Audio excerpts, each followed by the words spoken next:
देखो तुमको लिखे हुआ वही सब पॉइंट है ना, जो हाँ, पॉइंट एक लिखे हुए हैं उसी को मेंशन कर लो।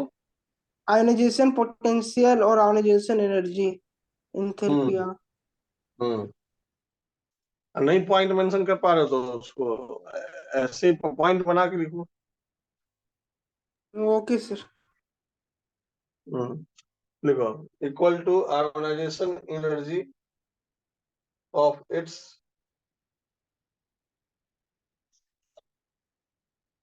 Electron affinity of neutral atom is equal to ionisation energy of its, यहाँ थोड़ा जो लिखा गया है,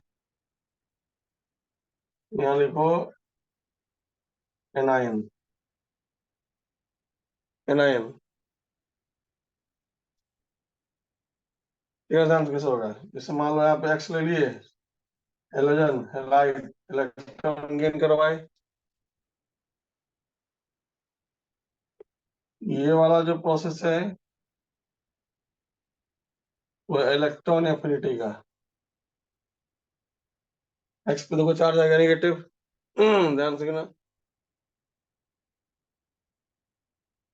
लेकिन अगर ये रिएक्शन रिवर्जेबल कर दे, रिवर्जेबल मतलब अगर ये वापस ऐसे आएगा, ये आयोनाइजेशन एनर्जी, ध्यान समझना, आयोनाइजेशन एनर्जी या पोटेंशियल, यहाँ से ये बोलेंगे इलेक्ट्रॉन एफिनिटी ऑफ एक्स मतलब न्यूट्रल एटम, है ना, इक्वल टू क्या लिखोगे, ionization energy of X minus. बताओ पॉसिबल है कि नहीं पॉसिबल है? Yes sir. क्योंकि अगर हम इसको ऐसे सोचेंगे तो इलेक्ट्रॉन गेन करके एनायन बन रहा है, और इस एनायन को अगर हम इस न्यूट्रल एटम में कन्वर्ट करेंगे, इसका मतलब यहाँ इलेक्ट्रॉन ज्यादा होगा, यहाँ इलेक्ट्रॉन कम होगा। तो आयोनाइजेशन एनर्जी में क्या पड़ता है, इलेक्ट्रॉन रिमूव करने के बारे में। इधर से इधर जब जाएंगे तो इलेक्ट्रॉन कम मिलेगा, तो इलेक्ट्रॉन निकाल के सोच रहे हैं तो आयोनाइजेशन एनर्जी, इलेक्ट्रॉन डाल के सोच रहे हैं तो इलेक्ट्रॉन एफिनिटी। तो न्यूट्रल एटम का इलेक्ट्रॉन एफिनिटी एनायन के आयोनाइजेशन एनर्जी के बराबर हो गया। अच्छा इसी को उल्टा भी कर सकते हैं, तो उल्टा क्या कर सकते हैं, ध्यान दो। उल्टा कर सकते हैं कि ionisation energy of neutral atom, है ना, जैसे electron affinity of neutral atom लिए, तो ionisation energy of neutral atom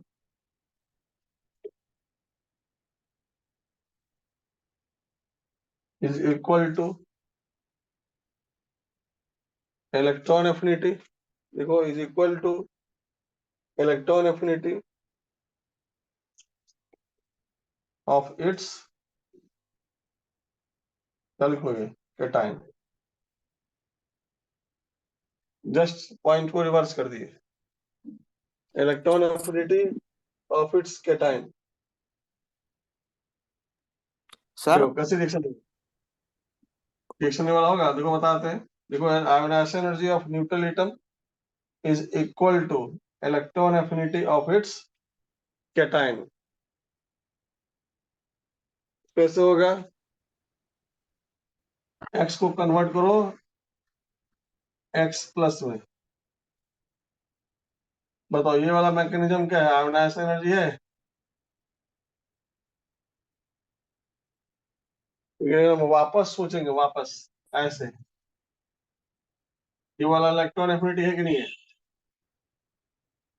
yes क्योंकि सर। क्योंकि यहाँ इलेक्ट्रॉन लूज हो चुका है, लॉस हो चुका है, और जब ये वापस अपने न्यूट्रल एटम में कन्वर्ट होगा तो इलेक्ट्रॉन गेन कन्वर्ट होगा, या निगेटिव चार्ज कर देंगे तब ये न्यूट्रलाइज होगा।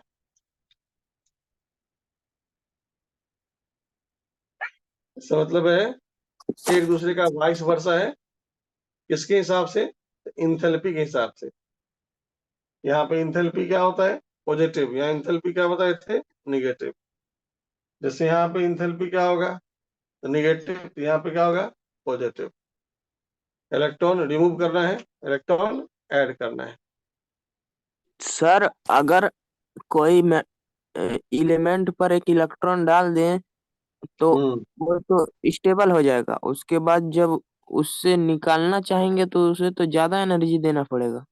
हाँ, ज्यादा एनर्जी देना पड़ेगा। तो यहाँ पे तो क्या है ना, दोनों यहाँ पे कंपेयर कर रहे हैं, है ना, कि अगर फॉरवर्ड रिएक्शन लेंगे तो इलेक्ट्रॉन एफिनिटी, उसी का बैकवर्ड रिएक्शन लेंगे तो आयोनाइज एनर्जी। बाकी प्रोसेस क्या हो रहा है, जस्ट रिवर्स हो रहा है ना। तो सर एनर्जी सेम कैसे होगा? सेम नहीं होगा। हम बोल रहे हैं कि अगर हम ये डायरेक्शन लेंगे, इसमें हम इलेक्ट्रॉन ऐड कर रहे हैं तो ये इलेक्ट्रॉन एफिनिटी कहलाएगा। लेकिन इसी का रिवर्स डायरेक्शन में इलेक्ट्रॉन निकाल रहे हैं तो आयोनाइज एनर्जी कहलाएगा। कंपेयर करना है रिएक्टेंट से प्रोडक्ट को, प्रोडक्ट से रिएक्टेंट को। सर इक्वल टू लिखे हैं। हाँ, इक्वल टू इसलिए लिखे हैं, इक्वल टू इसलिए लिखे हैं क्योंकि ध्यान दो, ये जो डायरेक्शन है ना बाबू, ये डायरेक्शन जो है पढ़ेंगे आगे फिजिकल केमिस्ट्री में, ऐसे रिएक्शन को क्या बोलते हैं, रिवर्जेबल रिएक्शन। और दुनिया में जितना भी रिवर्जेबल रिएक्शन है वो कहाँ होता है, इक्विलिब्रियम में, है ना। इक्विलिब्रियम का मतलब होता है कि जितना ही रिएक्शन फॉरवर्ड होना चाहेगा उतना ही रिएक्शन वापस आना चाहेगा, इसलिए वहां इक्वल टू लिखे हैं। कल क्या है, रेट ऑफ, रेट मतलब स्पीड, इसमें इसको स्पीड बोलते हैं, केमिस्ट्री में इसको बोलते हैं केमिकल रिएक्शन होने का गति। क्या लिखे, rate of forward reaction equal to rate of backward reaction. कहने का मतलब है जितना ये रिएक्शन इलेक्ट्रॉन एफिनिटी होना चाहेगा उतना ही रिएक्शन आयोनाइजेशन एनर्जी भी होना चाहेगा, इसलिए यहाँ पे क्या लिखा है, इक्वल टू। मतलब दोनों तरफ जो रिएक्शन होने का गति है वो क्या है, बराबर है। तो दुनिया में जितना भी रिवर्जेबल रिएक्शन होता है वो कहाँ होता है, इक्विलिब्रियम में। इक्विलिब्रियम का मतलब है इतना से जो चीज फॉरवर्ड होगा उतना से वो चीज बैकवर्ड भी होगा। मतलब सर उनका मान सेम नहीं होगा। मान सेम नहीं होगा, ये रिएक्शन का स्पीड डिफाइंड करेगा। Yes sir.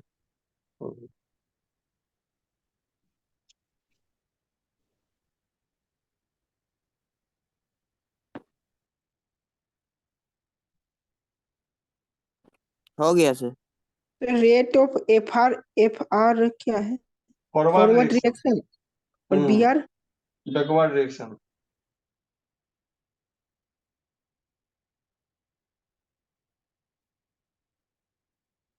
तो आयोनाइज एनर्जी इलेक्ट्रॉन एफिनिटी के कब बराबर होगा कब बराबर नहीं होगा, उसके लिए ये चीज बताएंगे।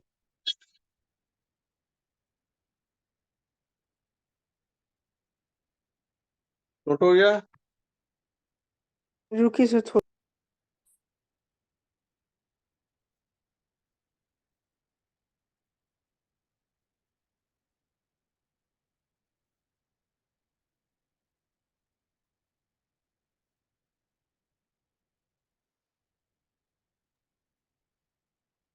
हो गया सर।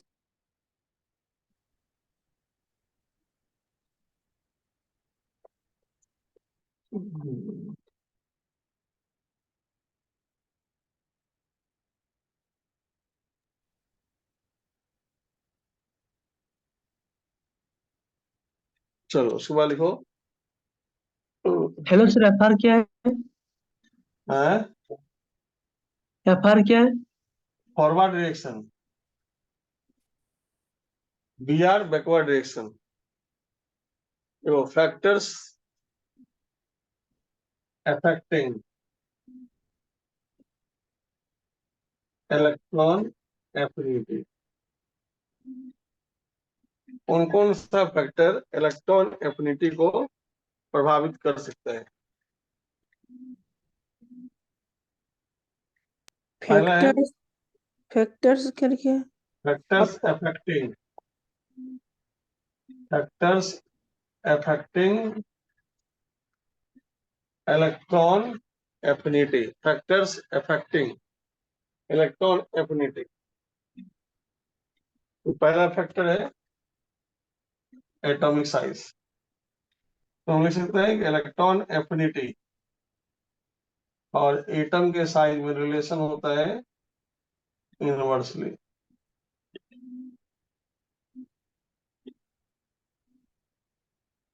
कोई दिक्कत है? सर कैसे?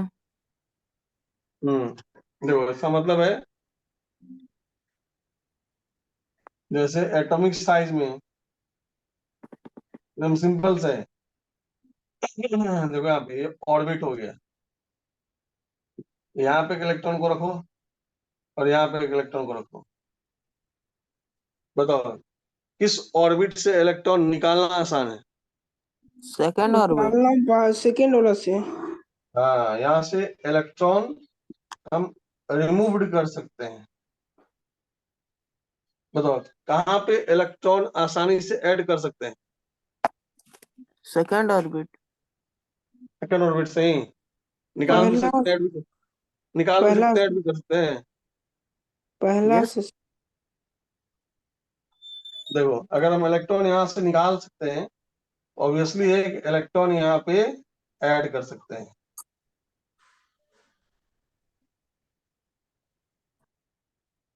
बताओ इलेक्ट्रॉन जब ऐड करेंगे तो कौन सा प्रोसेस?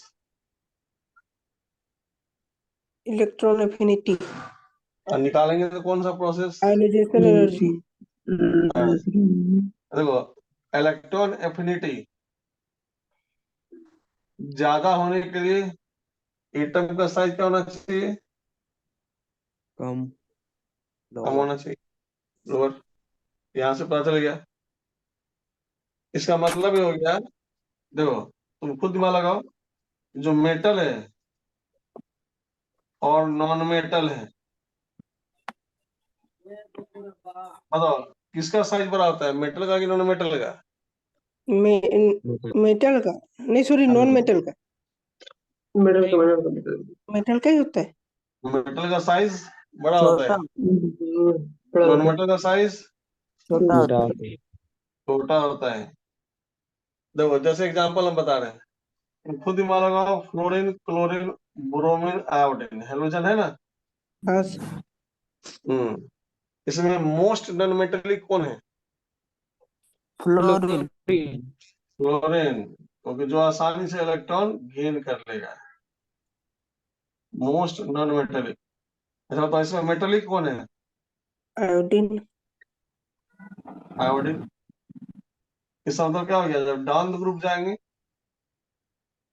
साइज तो इंक्रीज कर रहे हैं, डाउन ग्रुप पर आ चुके हैं, साइज इंक्रीज करता है, मालूम है, डाउन ग्रुप साइज इंक्रीजेस। हाँ, लेकिन इलेक्ट्रॉन एफिनिटी क्या करेगा? डिक्रीज। डिक्रीज हो गया। आपका कंसेप्ट क्लियर हो गया? से तो आयोनाइजेशन एनर्जी भी डिक्रीज करता है। दोनों हाँ, उसी रिलेटेबल है। रिलेट कर सकते हैं, लेकिन यहाँ पे समझाने के लिए हम बता दिए कि साइज इंपॉर्टेंट है। तो मतलब जितना अधिक इलेक्ट्रॉन एफिनिटी चाहिए, उससे कम न्यूक्लियस से सबसे करीब वाला सेल चाहिए क्या? हाँ सबसे छोटा। हाँ, इसका मतलब क्या हो गया कि कोई भी एटम स्मॉलर साइज का है, आसानी से इलेक्ट्रॉन ऐड हो सकता है। लेकिन अगर हम बड़ा एटम ले लिए तो बड़े एटम में टेंडेंसी क्या होता है? इलेक्ट्रॉन निकालने का टेंडेंसी। तो उसमें नेचर के अगेंस्ट हम नहीं जा सकते। इस मतलब जितना बड़ा एटम लेंगे, जितना बड़ा एटम लेंगे उतना ही इलेक्ट्रॉन एफिनिटी छोटा होगा। क्योंकि तो बड़े न्यूक्लियस से एटम में सबसे करीब वाला क्या बताए, अधिक ध्यान फोर्स। समझो, कंसेप्ट क्या बताए, एकमात्र कॉन्सेप्ट कि जो एटम का साइज बड़ा है तो लार्जर एटम में टेंडेंसी क्या होता है, वहां लिखा आता है, ये ध्यान दो, जिस एटम का साइज लार्जर हो, जिस एटम का साइज लार्जर हो उसका टेंडेंसी क्या होता है? मेटल। Loss of electron. उसका टेंडेंसी होता है मेटेलिक, और उसका मेन टेंडेंसी होता है इलेक्ट्रॉन लॉस लूज करना। करना। इसलिए हम इलेक्ट्रॉन एफिनिटी का यहाँ बात नहीं कर सकते। इलेक्ट्रॉन एफिनिटी का बात हम कर सकते तब कर सकते हैं जब हम एटम कैसा लेंगे, स्मॉलर लेंगे। इसलिए इलेक्ट्रॉन एफिनिटी को स्मॉलर एटम से जोड़ा गया केमिस्ट्री में। तो सर साइज, हाँ सर एटॉमिक साइज ज्यादा होगा तो वो मेटेलिक कैरेक्टर का होगा, तो उसमें इलेक्ट्रॉन, वो इलेक्ट्रॉन लूज करेगा, तो इलेक्ट्रॉन उसमें डालने के लिए ज्यादा इलेक्ट्रॉन एफिनिटी का जरूरत होगा ना। तो देखो यहाँ तो ज्यादा कम आ जा रहा है। बात नहीं समझा। ज्यादा इलेक्ट्रॉन एफिनिटी तुम वर्ड बोले ना, तो ज्यादा इलेक्ट्रॉन एफिनिटी मतलब हाँ मोर इंडोथर्मिक। हम लोग जो भी प्रॉपर्टीज पढ़ रहे हैं वो कौन सा पढ़ रहे हैं, electron affinity first. Second third तो कंडीशन ना हो गया बाबू। हम लोग जो भी प्रॉपर्टीज पढ़ रहे हैं, electron affinity across the period क्या होगा, ये जो फैक्टर्स पढ़ रहे हैं वो फैक्टर्स पढ़ रहे हैं फर्स्ट स्टेप इलेक्ट्रॉन एफिनिटी का। इलेक्ट्रॉन, तुमसे कोई पूछेगा इलेक्ट्रॉन एफिनिटी को डिफाइन करो, तो तुम क्या बोलोगे कि जब कोई न्यूट्रल एटम इलेक्ट्रॉन गेन करेगा, कितना एनर्जी रिलीज करेगा, उसको इलेक्ट्रॉन एफिनिटी हम बोलेंगे, है ना। सेकेंड थर्ड तुमसे नहीं पूछा जा रहा है, यस सेकेंड थर्ड क्या हो गया, कंडीशन हो गया। समझ में आया बात। सर, हम मेटल में भी पहला का ही बात कर रहे हैं, तो मेटल में तो नहीं नहीं नहीं, पहला भी देखो ऐड कल करने सा से। चीज है, वो तो तुम सोच रहे हो ना, वो सेकेंड थर्ड तुम जो बोल रहे हो मोर इलेक्ट्रॉन एफिनिटी नहीं। हम क्या बोले, ये जो फैक्टर्स है ये क्यों ऐसे लिखा गया यूनिवर्सली। तुम सोचो, अगर कोई एटम हम बड़ा ले लें, तो बड़ा एटम का मतलब क्या हो गया, उसका साइज हो गया बड़ा, लार्जर। लार्जर एटम में टेंडेंसी क्या होता है, इलेक्ट्रॉन निकालने का टेंडेंसी होता है। जब यस इलेक्ट्रॉन निकालने का टेंडेंसी होता है तो यस वहां सर। पे वहां इलेक्ट्रॉन एफिनिटी हम आसानी से नहीं करवा सकते। इलेक्ट्रॉन एफिनिटी आसानी से कहाँ हो सकता है, जब एटम का साइज स्मॉलर छोटा, होगा। हाँ, जो यहाँ भी ये गेन कॉन्सेप्ट है। करना चाहेगा इलेक्ट्रॉन को। हाँ, इलेक्ट्रॉन को गेन करना चाहिए। एटम का साइज छोटा होगा तो इलेक्ट्रॉन एफिनिटी तो ज्यादा होगा, और अगर उसका साइज बड़ा हो गया तो इलेक्ट्रॉन एफिनिटी कम होगा, तो जहाँ कम है हाँ, वो आसान है ना। तो वही चीज तो तुम बोल रहे हो, वही चीज नहीं यहाँ लिखा हुआ है जी। एटम का साइज बड़ा हो गया तो इलेक्ट्रॉन एफिनिटी कम हो गया, एटम का साइज छोटा है तो इलेक्ट्रॉन एफिनिटी ज्यादा हो गया, वही चीज तो यहाँ भी लिखा हुआ है।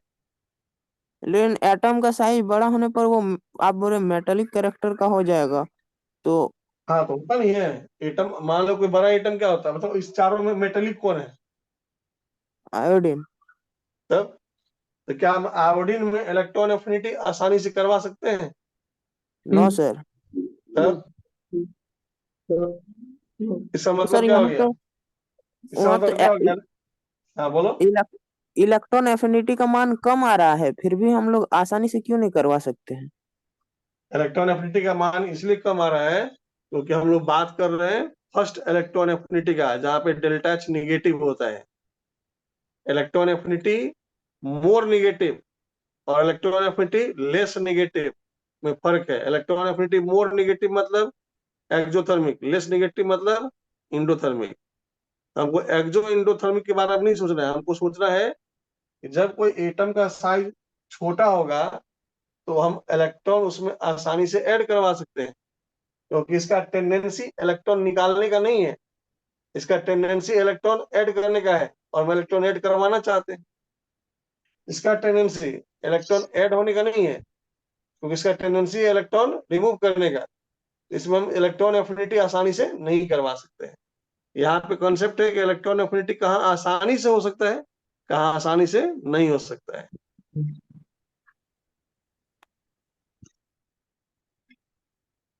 क्लियर हुआ। Yes sir.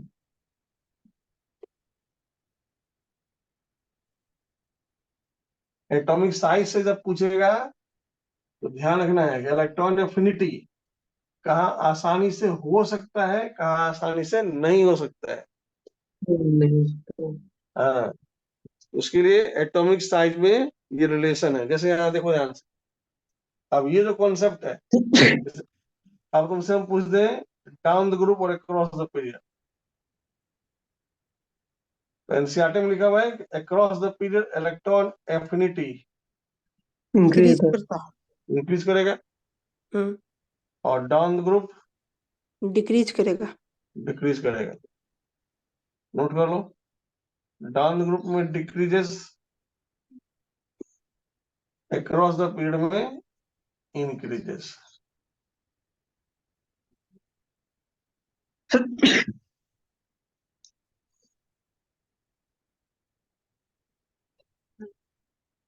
यहाँ पे हम लोग पढ़ चुके हैं शिल्डिंग इफेक्ट, याद होगा। शिल्डिंग इफेक्ट में अक्रॉस द पीरियड साइज क्या करता है,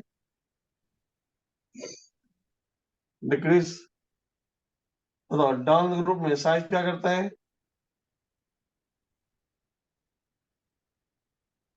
साइज हम ऊपर चुके हैं ना। Yes sir.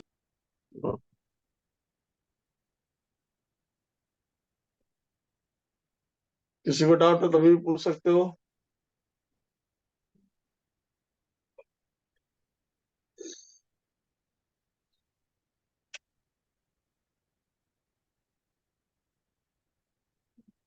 तो पीरियोडिक टेबल में इलेक्ट्रॉन एफिनिटी का, सर हाँ लेकिन मेटल में सर इलेक्ट्रॉन लेकिन मेटल में तो इलेक्ट्रॉन नहीं डाल सकते सर। ये एक सर मेटल एवरेज, में इलेक्ट्रॉन डालना तो मुश्किल है, हाँ लेकिन ध्यान इसमें दो, तो आप बोल रहे देखो ध्यान से। ये बार बार तुम लोग हम बोल रहे हैं, किसी पर्टिकुलर एटम को स्टडी नहीं करना है। ये जो लिखा हुआ है क्रॉस द पीरियड, ये लिखा हुआ है इसके आधार पर, ब्लॉक के आधार पर। ब्लॉक के आधार पर। हाँ, तो पीरियड टेबल में अक्रॉस द पीरियड जब जाएंगे, across the period right hand side में क्या मिलेगा हमको, P block. Non metal. Yes P sir. Block non metal होता है मोस्ट ऑफ द एटम। यहाँ इलेक्ट्रॉन एफिनिटी हम करवा सकते हैं। और दूसरा चीज ये देखो ध्यान से, इलेक्ट्रॉन एफिनिटी यहाँ पे अगर हम निगेटिव लें, बताओ जैसे जैसे आगे जाएगा ये इलेक्ट्रॉन एफिनिटी बढ़ेगा कि नहीं बढ़ेगा।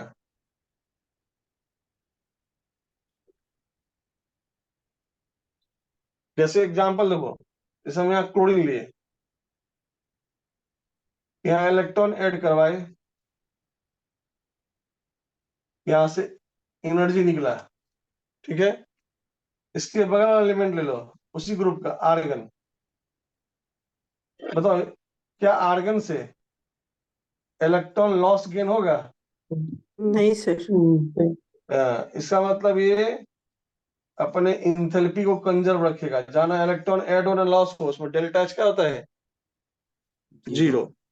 बताओ क्लोरीन में डेल्टा एच का साइन क्या था, नेगेटिव। नेगेटिव। और यहाँ पे साइन क्या होगा आगे बढ़ने से, जीरो। जीरो। तो नेगेटिव से जीरो गया तो बढ़ गया ना। हाँ सर। और तो इसी कंसेप्ट के आधार पर ये सब पॉइंट लिखा गया है। तो ये सर अभी समझ में आया।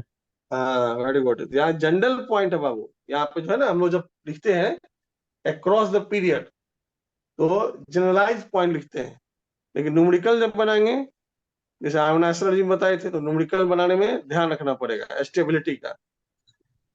लेकिन सर अगर एस ब्लॉक की तरफ देखे तो इंथैल्पी तो पॉजिटिव होगा। हाँ आप बताते हैं उस पर भी आते हैं, पहले उसको नोट कर लो। अभी हम एग्जाम्पल करवाते हैं, कुछ कुछ एग्जाम्पल को उठा उठा के देंगे तब और क्लियर होगा। ये एक जनरल पॉइंट है कि जब हम लेफ्ट से राइट जाएंगे, मेटल से नॉन मेटल की तरफ इलेक्ट्रॉन एफिनिटी बढ़ेगा, उल्टा आएंगे तो घटेगा। डाउन द ग्रुप डिक्रीज करेगा। तो अभी एक जनरल पॉइंट हो गया, तो उसको तुम जनरली लिख सकते हो। जनरली हो गया साइज और इलेक्ट्रॉन एफिनिटी में ये एक वेरिएशन हमको मिला देखने के लिए। अब क्या ये वेरिएशन सब जगह लागू होगा वो चेक करना पड़ेगा। क्वेश्चन जो आएगा ना, क्वेश्चन तुमको जब आएगा इन केस ऑफ पीरियोडिक टेबल तब ये वाला आंसर होगा। सतह पीरियोडिक टेबल को हम जनरलाइज कर दिए कि डाउन द ग्रुप क्या होगा और अक्रॉस द पीरियड क्या होगा, तब ये वाला मोटा मोटी आंसर आएगा।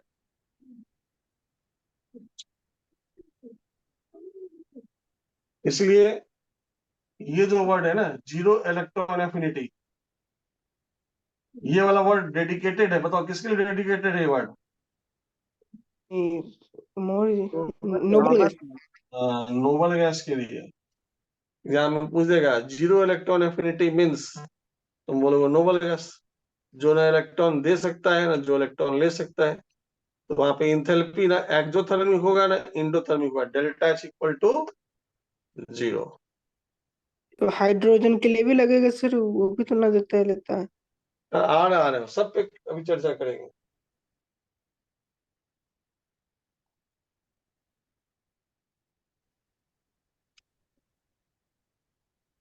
इतना नोट हो गया सबका? Yes sir.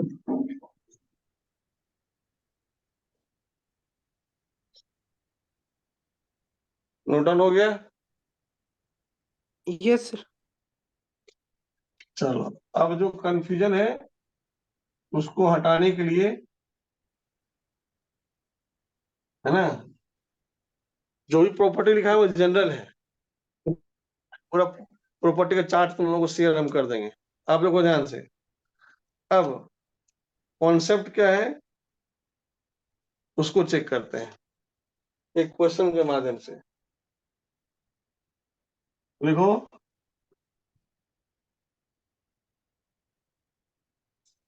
वेरिएशन ऑफ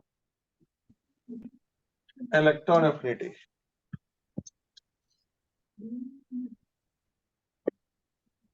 यहाँ पे इन मैंने से इलेक्ट्रॉन एफिनिटी क्वेश्चन में बच्चों को पीरियड में दिक्कत आता है, ग्रुप में दिक्कत नहीं आता है। देखो, इन सेकेंड पीरियड, बताओ इस सेकेंड पीरियड में पहला एलिमेंट का नाम लिथियम। लिथियम, दूसरा एलिमेंट का नाम बेरिलियम, तीसरा का नाम बेरिलियम, बोरॉन, ब्रोम, carbon, boron, carbon, nitrogen, oxygen, oxygen, fluorine. Chlorine. बस काफी। ठीक है। यस। हम्म, अब इसका तुमको लिखना है answer, increasing order of electron affinity में, इलेक्ट्रॉन एफिनिटी के बढ़ते क्रम में आंसर लिखना है। लिख पाओगे? सर इसका जस्ट रिवर उल्टा। बढ़ते फ्लोरीन। क्रम में मतलब सर कि वो छोटा से बड़ा जी। नेगेटिव से पॉजिटिव। सर पहले फ्लोरीन, ऑक्सीजन, नाइट्रोजन, इसका जस्ट उल्टा। बीच में नियोन आएगा। कार्बन, उसके हाँ, बाद चुप फिर देखो ध्यान से, इंक्रीजिंग। ध्यान देना।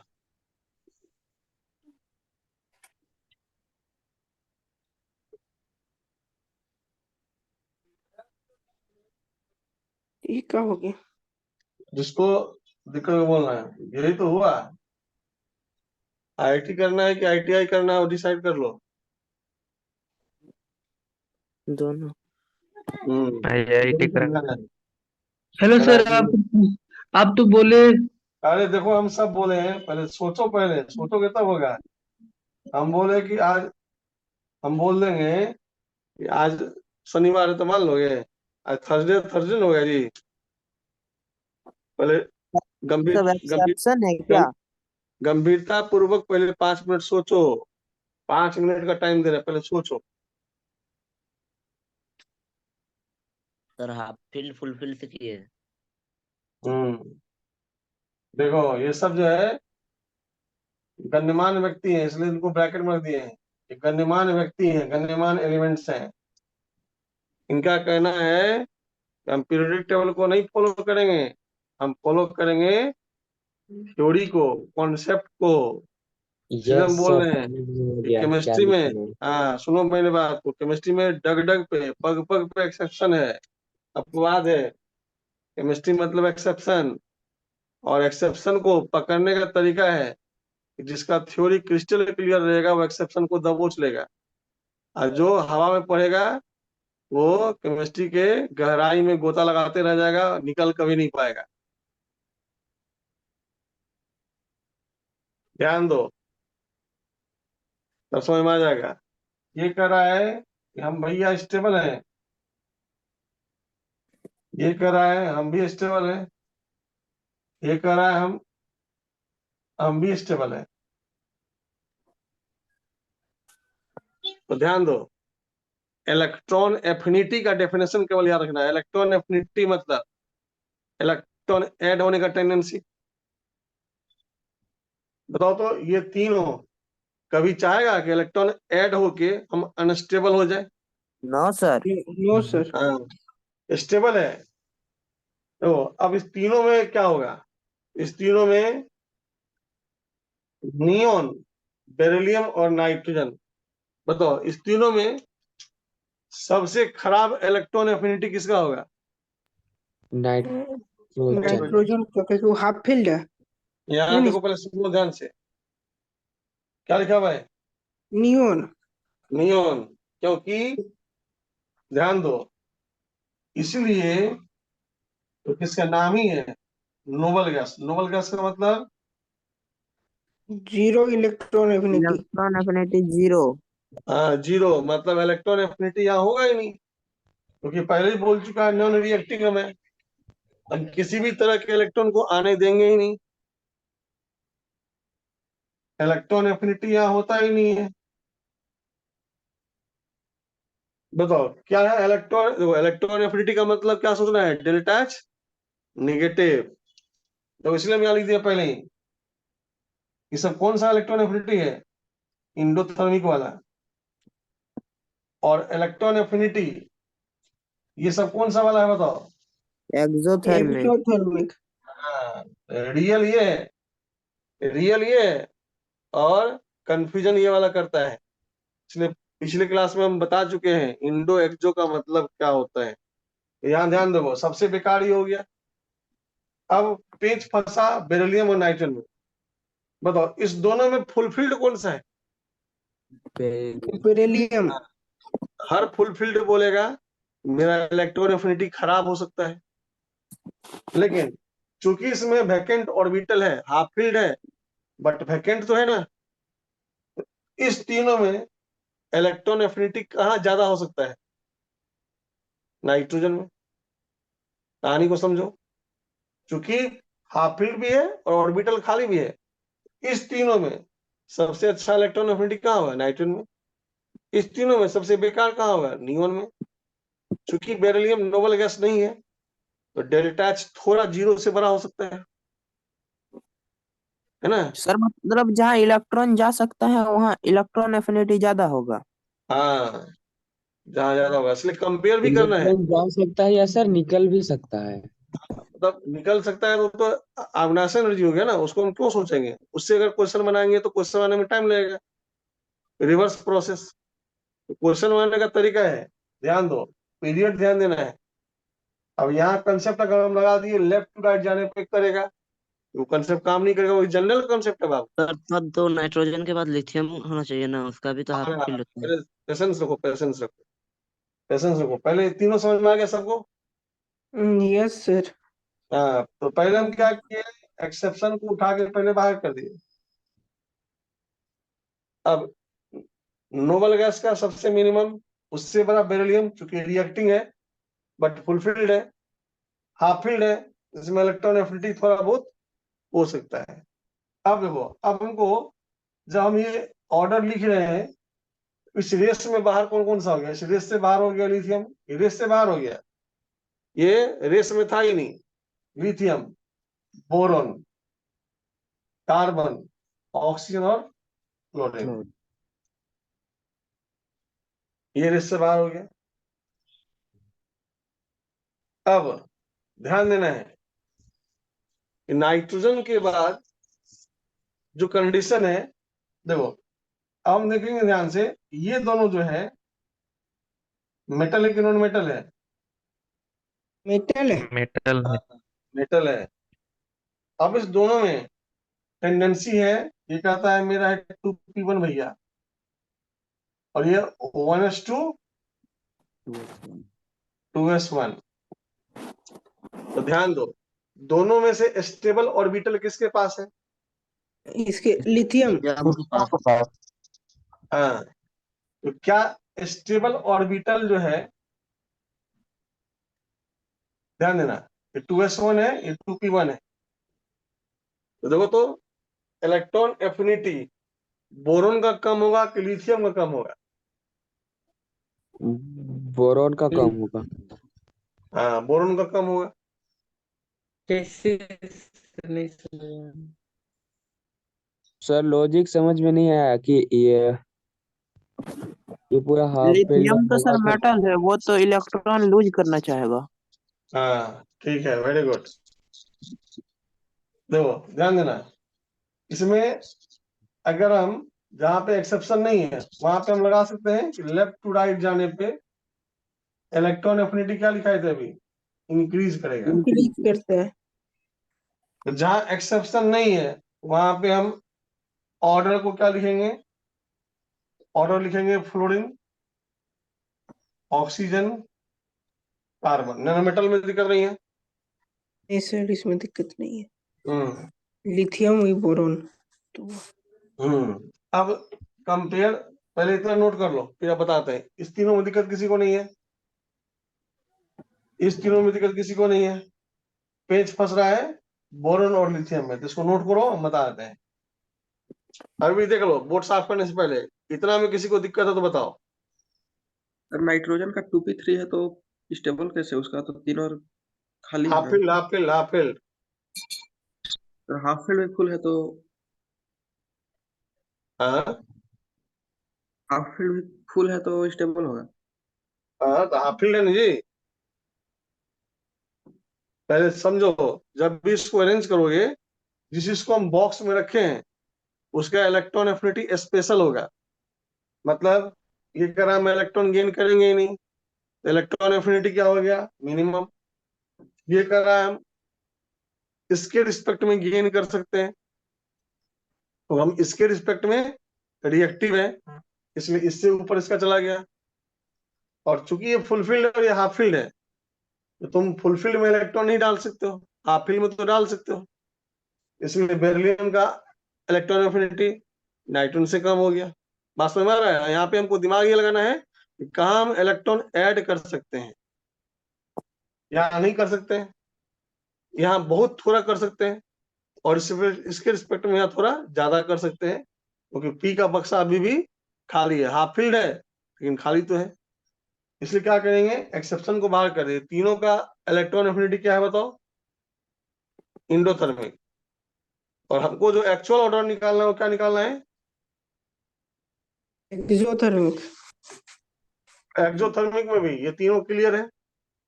नॉन मेटल में, हेलो सर। यस हाँ सर। सुनो पहले ध्यान से, नॉन मेटल में कोई एक्सेप्शन नहीं।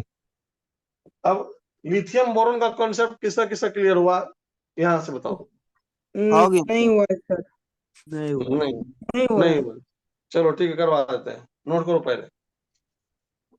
हो गया सर। सर नहीं हुआ है सर। एंडोथर्मिक में डेल्टा एच पॉजिटिव होगा नेगेटिव? अरे एक बार फिक्स हो गया, endothermic delta H positive, exothermic delta H negative. तो सर जब भी क्वेश्चन आएगा तो हम लोग ये हाफ फील्ड फुल फील्ड से जाएंगे कि जनरल वाला जो आप बताएं हेलो उससे सर, जाएंगे? अभी बताया ना, इंडोथर्मिक जब भी एक्सोथर्मिक जब किसमें किसमें जब होता भी है? जब भी क्वेश्चन आएगा, जब भी क्वेश्चन आएगा, बताओ इलेक्ट्रॉन एफिनिटी और आयोनाइजेशन एनर्जी कौन सा प्रोसेस है? एनर्जी वाला प्रोसेस है कि नहीं है? Yes sir. एनर्जी वाला है सर। हाँ, तो साइंस में कंसेप्ट फिक्स है, लिस्ट एनर्जी मोर स्टेबल। तो जब भी किसी टॉपिक का क्वेश्चन एनर्जी से रिलेटेड हो, तो उसका जब भी सीक्वेंस लिखोगे उसमें सबसे पहला डोमिनेंट कंडीशन क्या है? Stability of orbital. तब वहां left to right, top to bottom concept काम नहीं करेगा, वहां कॉन्सेप्ट काम करेगा स्टेबिलिटी। इसलिए क्वेश्चन करवाए थे पिछले क्लास में, याद होगा, सोडियम मैग्नीशियम एल्युमिनियम सिलिकॉन का आयोनाइजेशन एनर्जी। तो मैग्नीशियम सोडियम से भी बढ़ रहा था, एल्युमिनियम से भी ज्यादा हो रहा था, याद है? Yes sir. चलो अभी इसको लिखते हैं, हेलो सर। इस पे आते हैं। बोलो। हेलो सर, रुकिए सर अभी। इंडोथर्मिक और एक्सोथर्मिक कैसे पता चलेगा कि किसमें होगा? ये सब कहानी खत्म हो चुका, कॉपी चेक करो, पिछले क्लास में डिटेल में पढ़ाए थे, कॉपी सर चेक करो। इंडोथर्मिक, हेलो सर, हाँ इंडोथर्मिक में डेल्टा एच पॉजिटिव होता है, एक्सोथर्मिक में डेल्टा एच नेगेटिव होता है।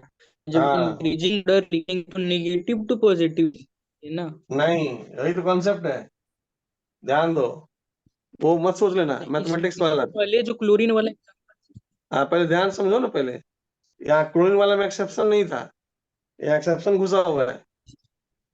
हमारा कहना है कि इलेक्ट्रॉन एफिनिटी एक्चुअल प्रोसेस क्या है? Electron affinity. इलेक्ट्रॉन एफिनिटी में डेफिनेशन कॉपी चेक करो, इलेक्ट्रॉन एफिनिटी में क्या पढ़े हो, एनर्जी रिलीज की एनर्जी गेन? एनर्जी गेन, नहीं सॉरी, रिलीज। हाँ, इसमें प्रायोरिटी इसको देंगे, क्योंकि इसमें एक्सेप्शन भी कूद गया है मैदान में। हाँ बोल रहे हैं। ठीक है, तो जब भी इसको अरेंज करना तो negative to positive, positive to negative मत अरेंज करना, थ्योरी के हिसाब से चलना। इलेक्ट्रॉन एफिनिटी का थ्योरी है, इलेक्ट्रॉन ऐड कराते वक्त एनर्जी निकलना चाहिए। एनर्जी अगर आ गया तो electron affinity second third fourth process है, वो इलेक्ट्रॉन एफिनिटी का अगला स्टेप है। हम लोग डेल्टा एच को देख रहे नहीं है ना सर, हम लोग को तो सिर्फ वो हाँ, इलेक्ट्रॉन एफिनिटी को ये देखना देखना ही नहीं है, ये देखना नहीं, इसलिए हम यहाँ लिखा दिए हैं। इस तीनों को सबसे पहले क्यों अरेंज करेंगे? क्योंकि इलेक्ट्रॉन एफिनिटी के रेस से बाहर है। क्यों? क्योंकि क्या कर रहे हैं हम, क्या है बताओ? है। इंडोथर्मिक है।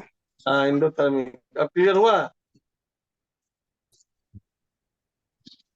बोलो, जो तुम पूछ रहे थे, जो बच्चा पूछ रहा था निगेटिव टू पॉजिटिव अरेंज करेंगे, पॉजिटिव टू निगेटिव, समझ में आ गया? सर नियॉन से जो एरो लेके गए हैं, क्या लिखे वो, कहाँ पे? नोबल गैस उसके लिए, नॉन हाँ, नोबल गैस। रिएक्टिंग। नियॉन से जो एरो की। हाँ, वो नॉन रिएक्टिव है इसलिए। अब समझ में आ गया तुम लोगों को कि जब भी अरेंज करोगे किसी पर्टिकुलर एलिमेंट को तो डेल्टा एच साइन कन्वेंशन के हिसाब से अरेंज मत करना। क्या कॉन्सेप्ट क्या पे करेंगे, क्लियर हुआ? Yes sir, yes sir. तो चलो। बोरॉन लिथियम सर, बोरॉन हाँ और आ रहे लिथियम। हैं, उस पर आ रहे हैं, इसी पे आ रहे हैं।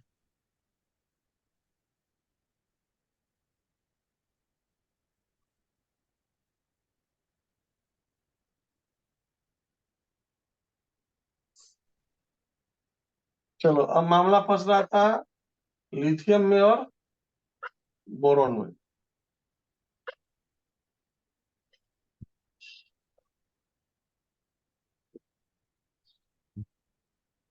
ध्यान दो, लिथियम का है 1s2 2s1,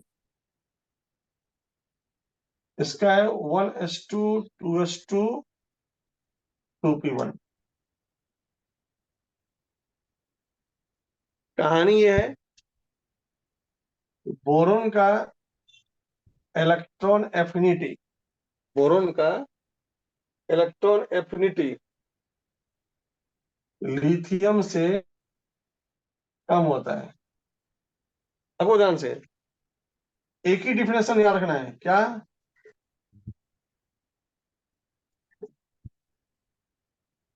tendency to absorb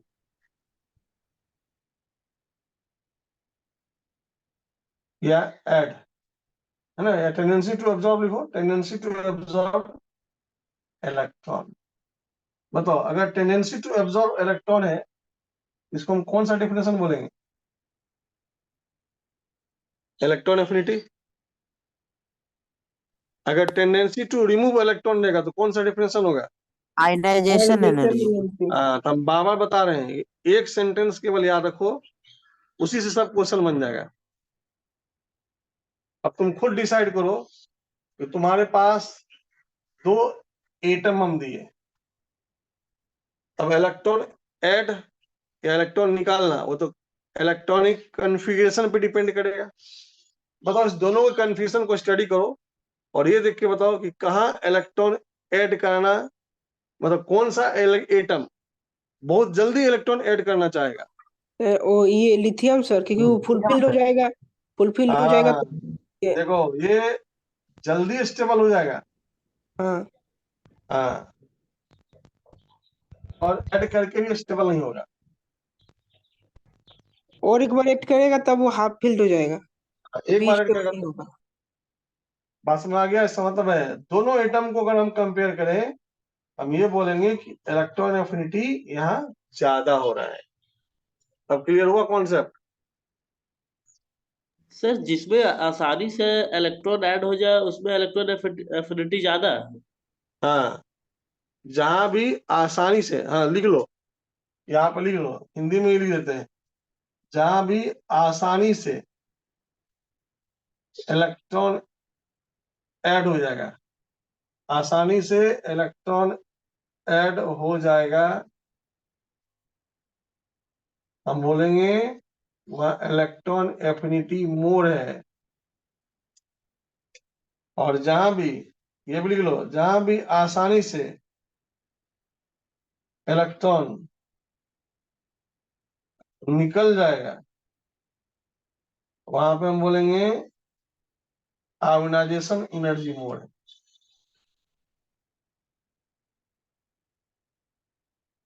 clear हुआ अब? Yes sir. Concrete concept definition, उससे क्या होगा, एक्सेप्शन और एक्सेप्शन। अब एक बार हम फिर से बता देते हैं, अरेंज करते वक्त क्या ध्यान में रखेंगे, इसलिए हम बता दिए पहले ही। ये केमिस्ट्री में जहां जहां पे तुमको एनर्जी का मैकेनिज्म है, वहां पे स्टेबिलिटी मोर इंपॉर्टेंट है। मतलब वहां लेफ्ट टू राइट लगाने से पहले ये ध्यान रखना कि कहाँ पे ऑर्बिटल ज्यादा स्टेबल है, कहाँ पे ऑर्बिटल कम स्टेबल है।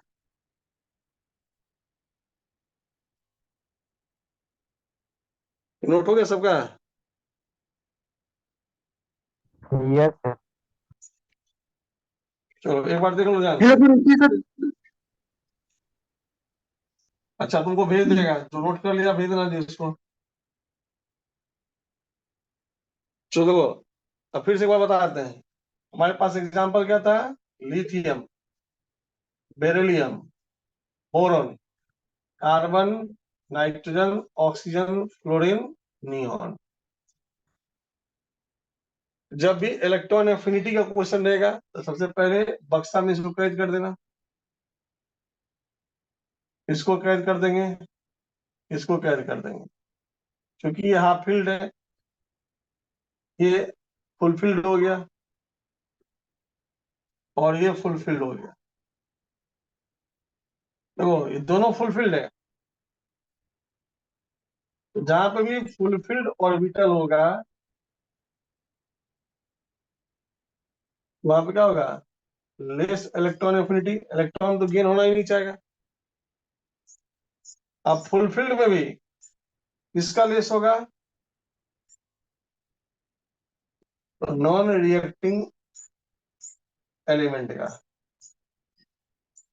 नॉन रिएक्टिंग गैसेस का, क्योंकि वो चाहता ही नहीं इलेक्ट्रॉन गेन करना। तो सबसे पीछे खिसक गया नियॉन, जीरो इलेक्ट्रॉन एफिनिटी। अब बचा ये दोनों, ये दोनों में ज्यादा स्टेबल कौन सा है, फुलफिल्ड, बेरिलियम, फिर नाइट्रोजन। यहाँ समझने के लिए हम दिखा दिए थे कि पहले हम इसको अरेंज करेंगे, क्योंकि इंडोथर्मिक इलेक्ट्रॉन एफिनिटी का भाषा नहीं है, इलेक्ट्रॉन एफिनिटी का लैंग्वेज है एक्सोथर्मिक। ये तो कंडीशन है जो हम लोग पढ़े थे। फर्स्ट इलेक्ट्रॉन जब ऐड करते हैं तो वो इलेक्ट्रॉन एफिनिटी है, सेकेंड थर्ड वो कंडीशन है। अब हम इसके बाद बताएं अरेंज करने का तरीका है, उठा उठा के पी ब्लॉक को पकड़ो, ये तीनों नॉन मेटल, नॉन मेटल को पहले अरेंज कर दो, एफ ओ सी। नॉन मेटल में सबसे पहले एफ ओ सी। अब इसमें बचा दो एलिमेंट, कौन कौन सा, लिथियम और बोरॉन। तो लिथियम का नाम भैया तो तुमसे ज्यादा होंगे, क्योंकि बोरोन का इलेक्ट्रॉन एफिनिटी कम होता है। बताओ अरेंज हो गया ना सब एक लाइन में?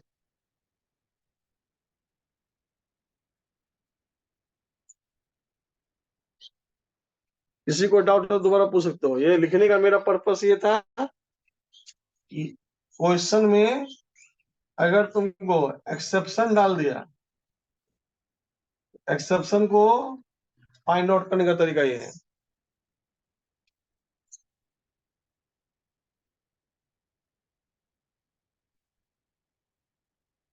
क्रिस्टल क्लियर है सबका? Yes sir sir. अगर ऐसा दे दे तो हम लोग ये कर सकते हैं सबका मतलब सबसे लास्ट वाला कॉन्फ़िगरेशन लिख के हम लोग ये चेक करें कि कहाँ पर सबसे ज्यादा इलेक्ट्रॉन गेन करेगा कौन सा हाँ मेटल।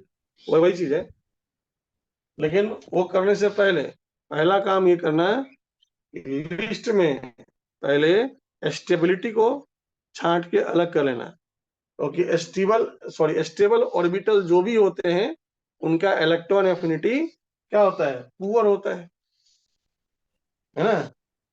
हम क्या बोलेंगे?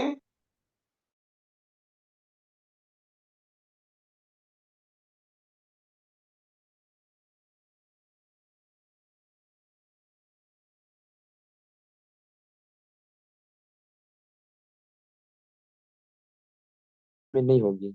हाँ, इलेक्ट्रॉन गेन करने का क्षमता इसमें नहीं होगा। ये सब इलेक्ट्रॉन गेन करने का क्षमता का प्रबल दावेदार है, इलेक्ट्रॉन आसानी से गेन कर सकता है। सर आयनाइजेशन एनर्जी में एक्सेप्शन नहीं होता है? आयोनाइजेशन एनर्जी में कोई एक्सेप्शन नहीं है, क्योंकि आयोनाइजेशन एनर्जी में एक्सेप्शन तब होगा जब तुमको कंपेयर करने के लिए देंगे। जैसे बताए थे ना, फर्स्ट आयोनाइजेशन एनर्जी नाइट्रोजन का ज्यादा होता है ऑक्सीजन से, जबकि पीरियड में ये पहले ज्यादा बाद में होता है।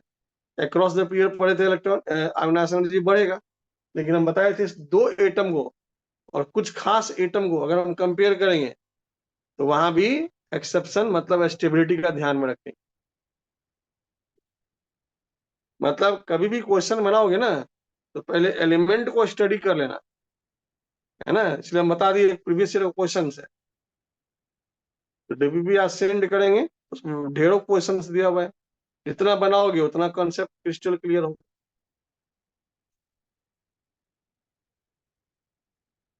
चलो कुछ ग्रुप में भी एक्सेप्शन है, देख लो ध्यान से, पीरियड में तो बता ही दिए, तो ग्रुप में क्या एक्सेप्शन है?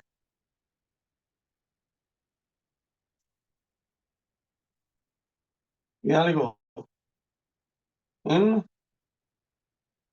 Group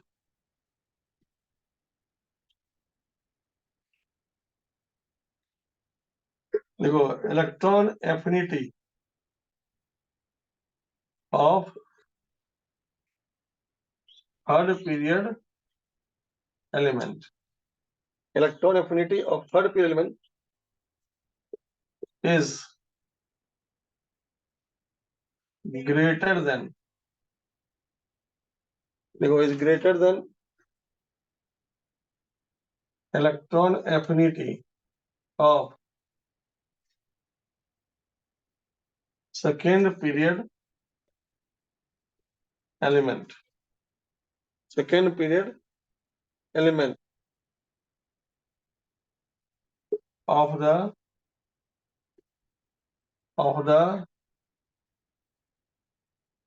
respective group। Respective group का मतलब हो गया जो ग्रुप उनको दिया जाएगा उसी ग्रुप का बात करना है, ऑफ द, देखो, ऑफ द रिस्पेक्टिव ग्रुप।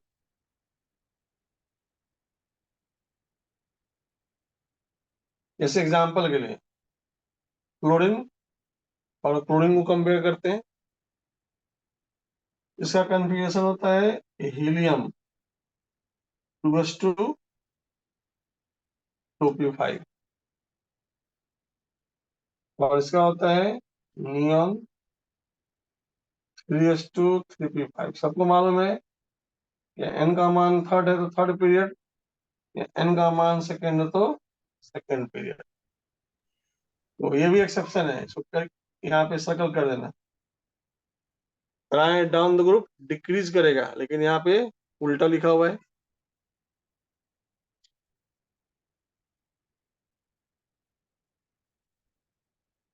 पढ़े थे ना, down the group electron affinity क्या करता है, डिक्रीज, साइज करता है इंक्रीज, उसके हिसाब से थर्ड पीरियड का साइज बड़ा होता है, तो इलेक्ट्रॉन एफिनिटी कम होना चाहिए सेकंड का ज्यादा। जैसे मान लो अभी हम लोग क्या पढ़े थे, फ्लोरीन क्लोरीन ब्रोमीन आयोडीन, तो ये जनरल ट्रेंड था, जनरल, डाउन द ग्रुप जाएंगे तो इलेक्ट्रॉन एफिनिटी क्या करेगा, डिक्रीज, क्योंकि नीचे वाला एलिमेंट क्या मिलेगा, मेटालिक। ये जनरल कॉन्सेप्ट है। अब उसमें एक्सेप्शन घुस गया, एक्सेप्शन क्या कर रहा है, कि जो थर्ड पीरियड का एलिमेंट है उसका इलेक्ट्रॉन एफिनिटी सेकेंड से बड़ा होता है। क्यों होता है बता देते हैं, पहले इतना नोट करो। मतलब से क्लोरीन का ज्यादा होगा। क्लोरीन से। यस। नोट करो, हम बताते हैं क्यों होगा। ये केवल रिश्ता सेकेंड और थर्ड में है, बाकी में क्यों नहीं है वो हम बता देंगे। किसी भी सेम ग्रुप में थर्ड पीरियड का इलेक्ट्रॉन एफिनिटी अपने सेकेंड पीरियड एलिमेंट से ज्यादा होता है।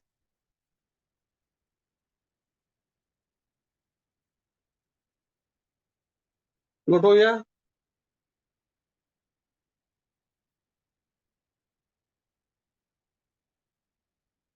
इलेक्ट्रॉन एफिनिटी में इतना एक्सेप्शन है क्या सर, तो आयोनाइजेशन एनर्जी में तो इतना कुछ नहीं था।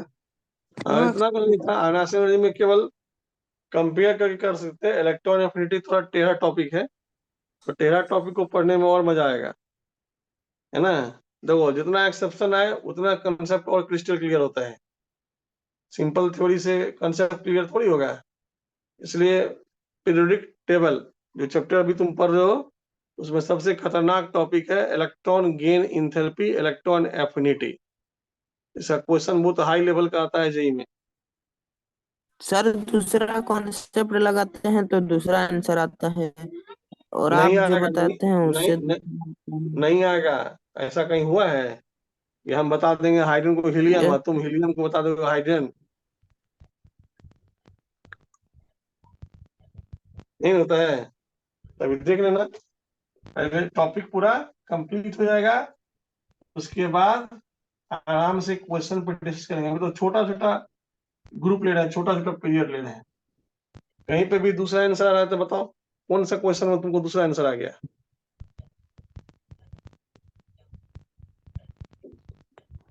सर ये पूरा पीरियड में ही ये एक्सेप्शन था क्या? हाँ, तो इसको लिखो ध्यान से, समझो, पहले पूरा समझ लो, उसके बाद वापस कॉन्सेप्ट पे आएंगे। यहाँ लिखो, इसका रीजन है, देखो, due to small size of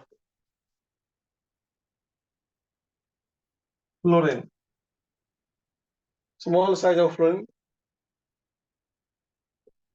आपको मत कर देना, इलेक्ट्रॉन डेंसिटी, इसको बोलते हैं इलेक्ट्रॉन क्लाउडिंग भी।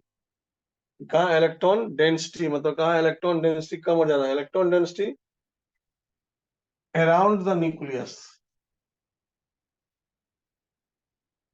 Electron density around the nucleus increases. इसको हाईलाइट कर लेना, इस कॉन्सेप्ट को, यही ऑप्शन रहेगा जेई में, ये पॉइंट को अंडरलाइन कर लेना, electron density around the nucleus increases. इसका मतलब हो गया the incoming electron, electron affinity में क्या करते हैं, इलेक्ट्रॉन ऐड करने के बारे में सोचते हैं। लिखो, the incoming electron, the incoming electron suffers, देखो suffers more repulsion, more repulsion, ना, in case of, in case of chlorine,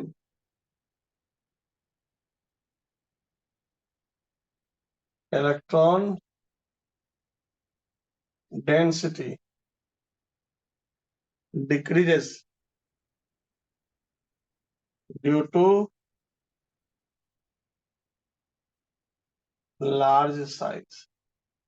इसको अंडरलाइन करना है, पूरे केमिस्ट्री में काम करेगा, इलेक्ट्रॉन डेंसिटी वाला कंसेप्ट।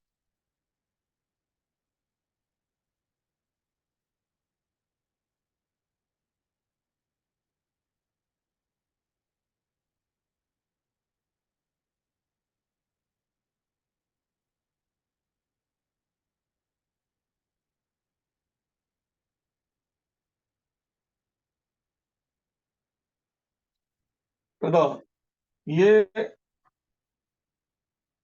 क्लोरीन के लिए, ये क्लोरीन के लिए, सबको समझ में आया? Yes sir. तो इसमें लॉजिक क्या है? कह रहा है कि जो एटम छोटा होता है, जैसे फ्लोरीन ऊपर है, सबको मालूम है, सबको मालूम है क्या एन का वैल्यू कम है, जब क्लास में पढ़ा चुके हैं। यहाँ पे जो एन है, एन मतलब पीरियड, एन मतलब पीरियड, डाउन ग्रुप एन का मान बढ़ेगा, इसका साइज बड़ा है। तो पहले भी हम लोग एक्सेप्शन को कंपेयर करते हैं, इसमें और इसमें एक्सेप्शन है। थर्ड पीरियड का साइज बड़ा होता है, सेकेंड पीरियड का साइज छोटा होता है। बताओ इलेक्ट्रॉन का चार्ज कहाँ होता है, न्यूक्लियस के नजदीक कि न्यूक्लियस से दूर? न्यूक्लियस के नजदीक। हाँ, इसे लिखा हुआ है electron density around the nucleus. Fluorine का जो इलेक्ट्रॉन है उसका इलेक्ट्रॉन डेंसिटी ज्यादा अच्छा है विथ रिस्पेक्ट टू क्लोरीन। अब यहाँ पे कह रहा है incoming electron suffers more repulsion. ये समझ में आया सबको? Yes sir. हाँ, देखो बताते हैं डायग्राम से, पहले इतना नोट करो।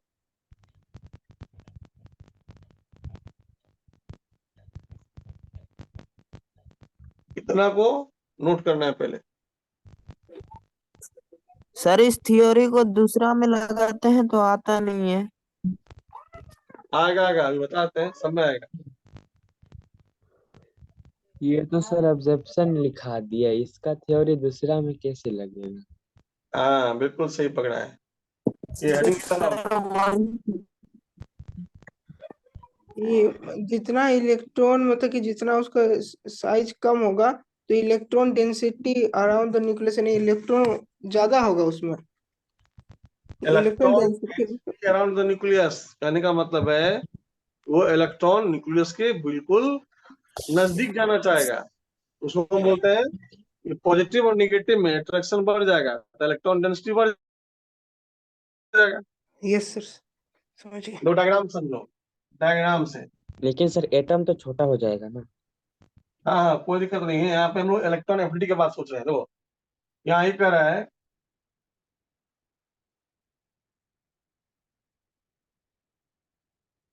देखो यहाँ पे है फ्लोरीन सेकेंड पीरियड में,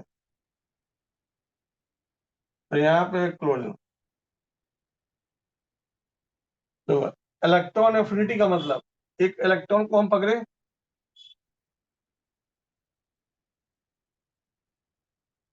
तो वहां लिखा हुआ है एक लैंग्वेज, कॉपी में चेक करो, the incoming electron.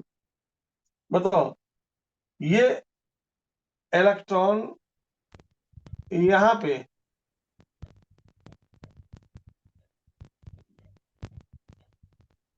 More repulsion कर देगा, तो क्या इलेक्ट्रॉन डेंसिटी हाई है। इलेक्ट्रॉन डेंसिटी हाई होने का मतलब है इस एटम के ऊपर एक इलेक्ट्रॉन डेंसिटी है डेल्टा नेगेटिव। बताओ इसके रिस्पेक्ट में इस इलेक्ट्रॉन को ऐड करना कहाँ आसान है? क्लोरीन में। क्लोरीन में। इसका मतलब है यहाँ पे इलेक्ट्रॉन एफिनिटी हो सकता है आसानी से। यहाँ पे इलेक्ट्रॉन एफिनिटी आसानी से हो सकता है, आसानी से हो सकता है, जबकि यहाँ पे नहीं होगा क्योंकि फ्लोरीन का electron close to the nucleus है, इलेक्ट्रॉन डेंसिटी अच्छा है। तो यहाँ पे जैसे ही इलेक्ट्रॉन अटैक करेगा निगेटिव निगेटिव में कहा जाएगा रिपल्सन। तो वहां पर लिखा है incoming electron suffers more repulsion. बताओ क्लोरीन में इनकमिंग इलेक्ट्रॉन सफर्स कौन सा repulsion? Less repulsion. Sir electron affinity यहाँ आसानी से हो सकता है। तो इसका लॉजिक क्या हुआ, फ्लोरीन क्लोरीन ब्रोमीन डायोडीन, पर ध्यान समझना जनरल कंसेप्ट क्या हो गया कि डाउन द ग्रुप जब जाएंगे इलेक्ट्रॉन एफिनिटी डिक्रीज करेगा, ये जनरल कंसेप्ट हो गया। क्वेश्चन जब बनाएंगे तो सेकेंड और थर्ड पीरियड को पहले ध्यान से देखेंगे।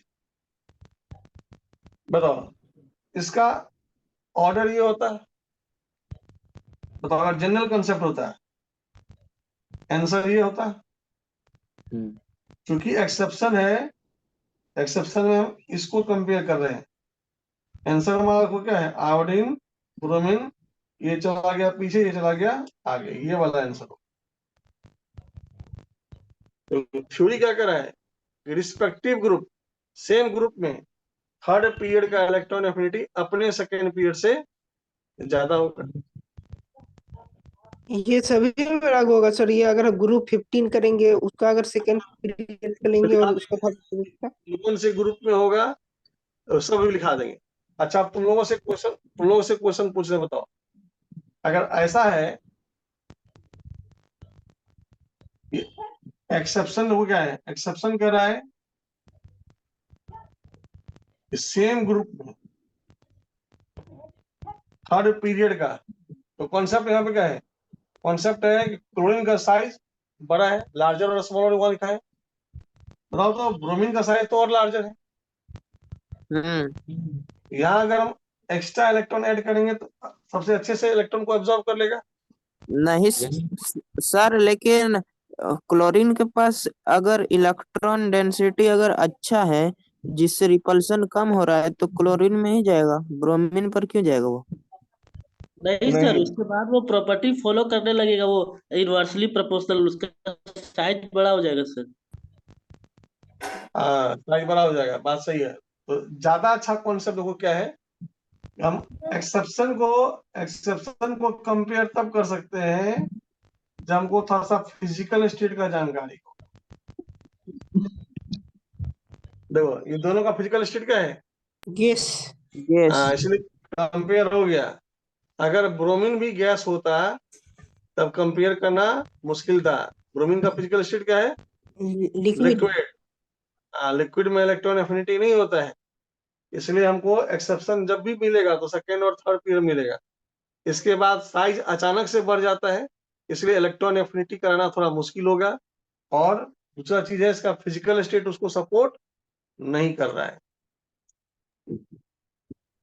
सर मोर रिपल्सन वाला अभी भी समझ नहीं आया। मोर रिपल्सन का मतलब हो गया कि जिस एटम का साइज छोटा होता है उसके इलेक्ट्रॉन क्लोज टुवार्ड्स न्यूक्लियस होते हैं।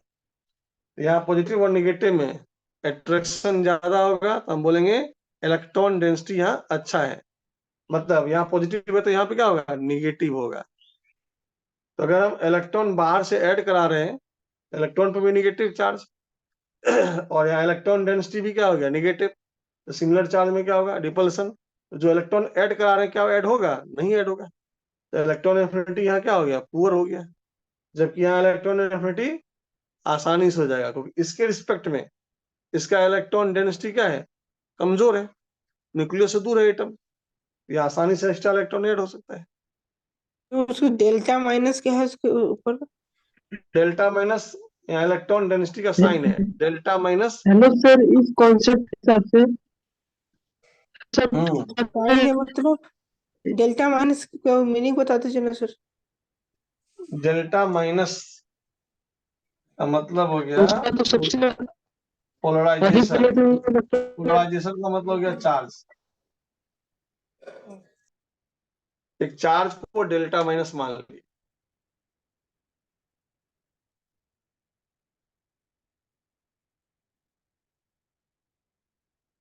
तो देखो ध्यान से, ये कहानी कहाँ कहाँ वैलिड है, पहला चीज दिमाग में बैठा लो। ये कहानी तब वैलिड है जब हम किसका बात करेंगे, ग्रुप का, पीरियड का नहीं। ग्रुप में भी किसका बात करेंगे, जब हम बात करेंगे थर्ड पीरियड, सेकेंड और थर्ड पीरियड एलिमेंट में कहानी होता है। क्योंकि इससे नीचे जो पीरियड है उसमें एटम का साइज अचानक से बहुत बड़ा हो जाता है। देखो तो एक्सेप्शन नंबर 1 लिखा दिए, आयोडीन, ब्रोमीन, ये चला गया पीछे, ये चला गया आगे, ये वाला एक्सेप्शन सर्कल कर देना। सेकेंड में लिखो नाइट्रोजन फैमिली। नाइट्रोजन फैमिली में लिखना ध्यान से, सल्फर, ऑक्सीजन।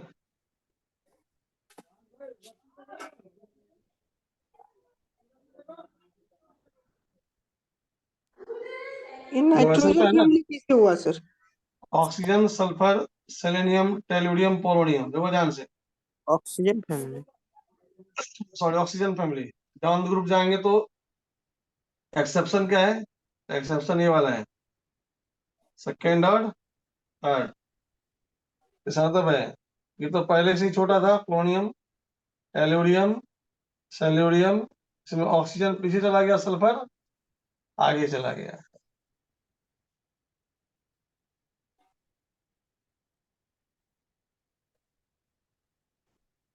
सर इस तरह का केस जनरली पता नहीं कर सकते उसके ऑर्बिटल से या उसका इलेक्ट्रॉनिक कॉन्फ़िगरेशन देख के, जिस तरह हम लोग एनालिसिस एनर्जी में कर लेते थे।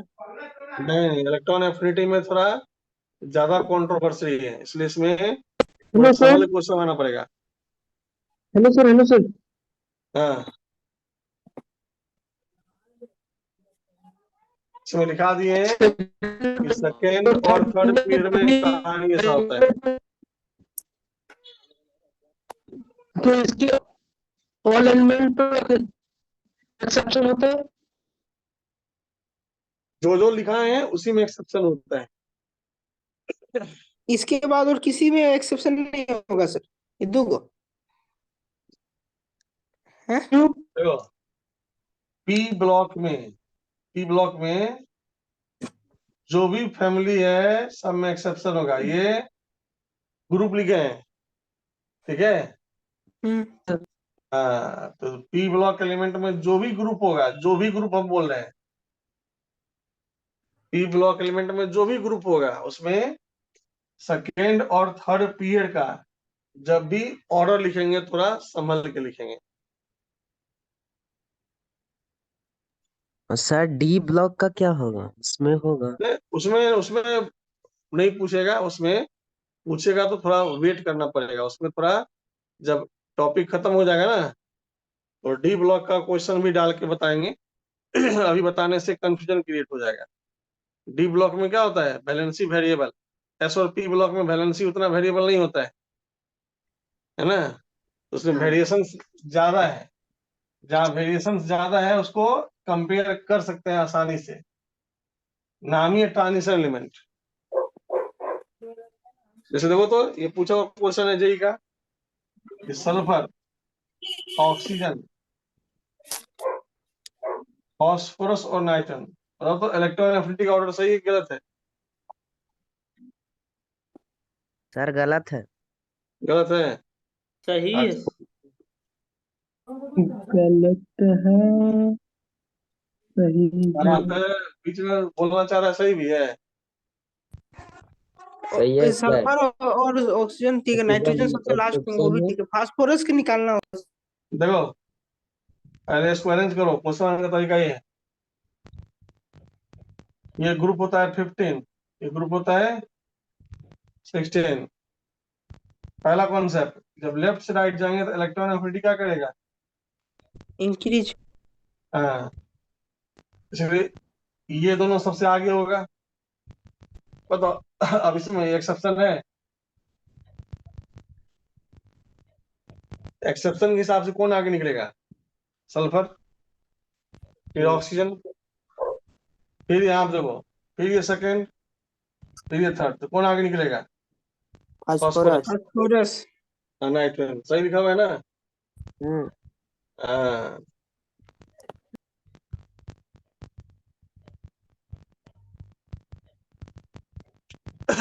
और दूसरा कॉन्सेप्ट ये है, नोट कर लेना, nitrogen and phosphorus and NP. देखो nitrogen and phosphorus have low electron affinity due to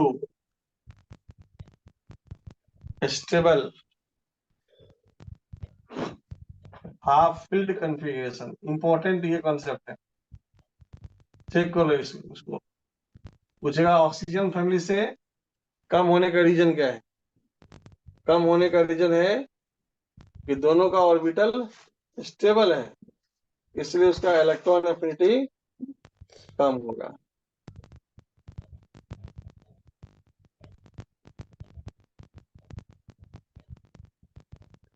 तो जल्दी से क्वेश्चन बना के दिखाओ।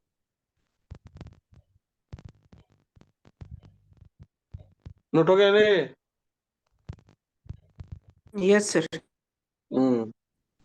चलो प्रीवियस ईयर क्वेश्चन है।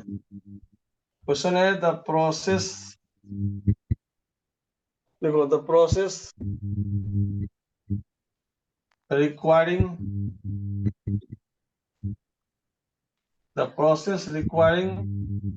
absorption of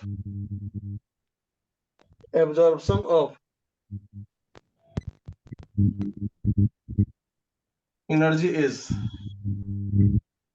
the process requiring absorption of energy is, पहला है F से F minus,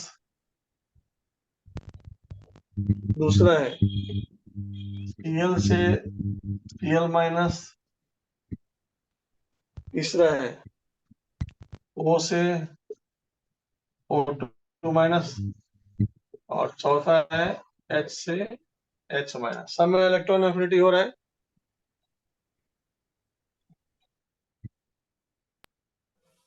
third number B number.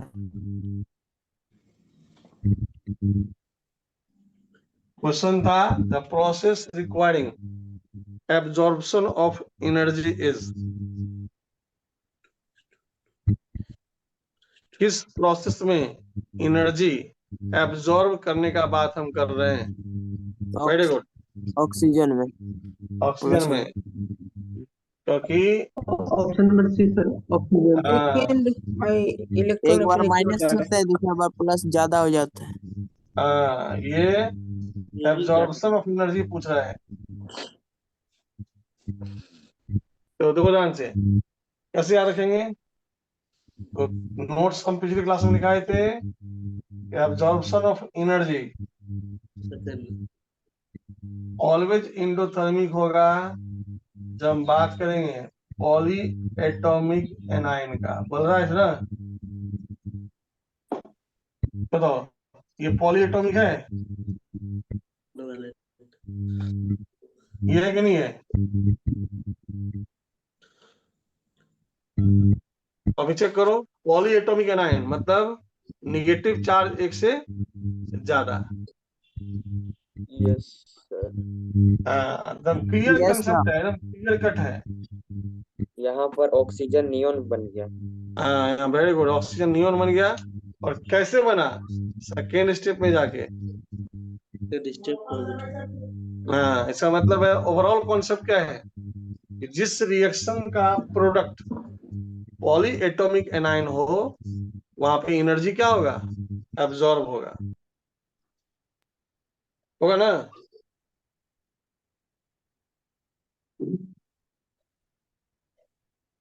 Sir इसमें ये भी कह सकते हैं कि सेकंड जो इलेक्ट्रॉन एफिनिटी होता है उसके बाद तो पहला के बाद सारा तो पॉजिटिव हो जाता था, यह डबल दूसरा है तो ये ऐसे वही वही वही हुआ कंसेप्ट, ओवरऑल यही हुआ ना।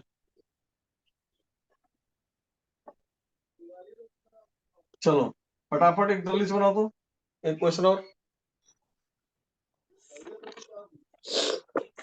क्वेश्चन है, मजा आ रहा है क्वेश्चन बनाने में? हूँ कर रहा है जी। अरे सर आपको नहीं बोले। अच्छा ठीक, कोई बात नहीं। चलो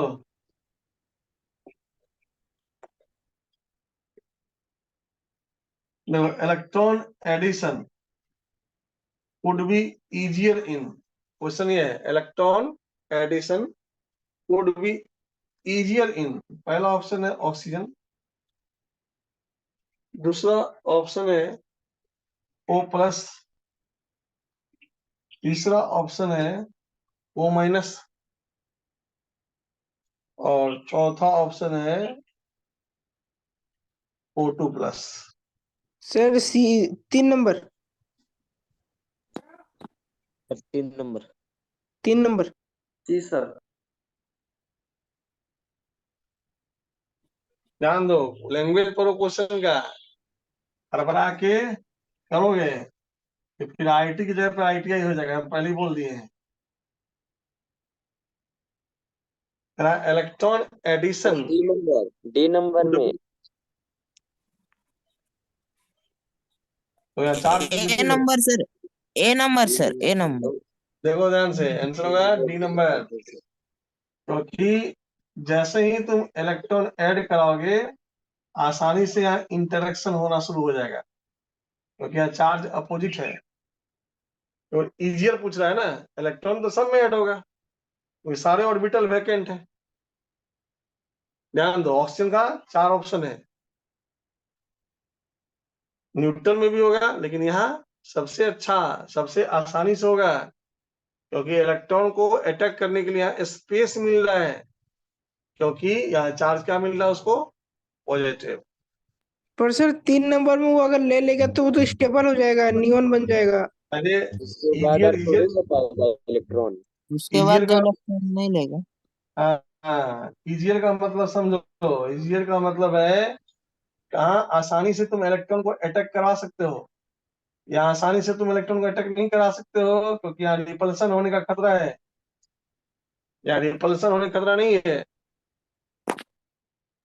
सर इससे स्टेबल भी हो जाएगा वो।